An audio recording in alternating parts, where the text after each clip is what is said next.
సభకు నమస్కారం. ఈరోజు మన నేత జనసేన రాష్ట్ర అధ్యక్షులు మరియు డిప్యూటీ సీఎం గారైన పవన్ కళ్యాణ్ గారి పిలుపు మేరకు ఈరోజు 12వ ఆవిర్భావ దినోత్సవానికి వచ్చేసినటువంటి జనసేన నాయకులకు, కార్యకర్తలకు, మహిళలకు, వీర మహిళలకు, ఇక్కడికి వచ్చినటువంటి వేదిక అలంకరించినటువంటి పెద్దలు, మంత్రివర్యులు మనోహర్ గారికి, అలాగే దుర్గేష్ గారికి, పెద్దలు, నన్ను పార్టీలో చేర్పించేదానికి ముందుగా నన్ను తీసుకొచ్చినటువంటి వ్యక్తి నాగబాబు గారికి, అలాగే వేదిక అలంకరించినటువంటి ఎంపీలకు, ఎమ్మెల్యేలకు, జనసేన నాయకులకు అందరికీ కూడా ముందుగా నమస్కారాలు తెలియజేసుకుంటా ఉన్నాం. మీరందరూ కూడా 12 ఆవిర్భావ దినోత్సవాలు జనసేనకు సంబంధించి అటెండ్ అయి ఉంటారు. కానీ నాకు ఇది మొదటిది.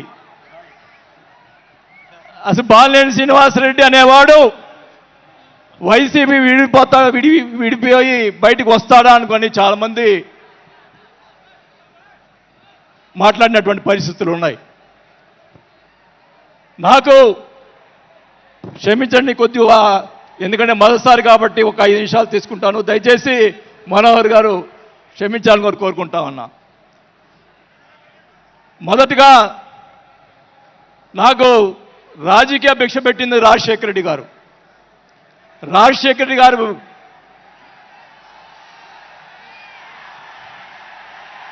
చెప్తాను, వినండి. నాకు రాజశేఖర రెడ్డి గారైనా ఎన్టీ రామారావు అయినా నాకు ఇష్టం. మీరు దయచేసి వినాలా. నేను నిజాలు చెప్తాను, పిఠాపురం సాక్షిగా అన్ని నిజాలే చెప్తాను. వినాలా, నాకు జరిగిన విషయాలు కూడా చెప్తాను.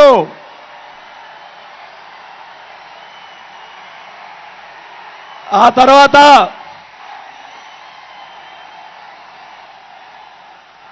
ఆయన జగన్మోహన్ రెడ్డి గారు పార్టీ పెడితే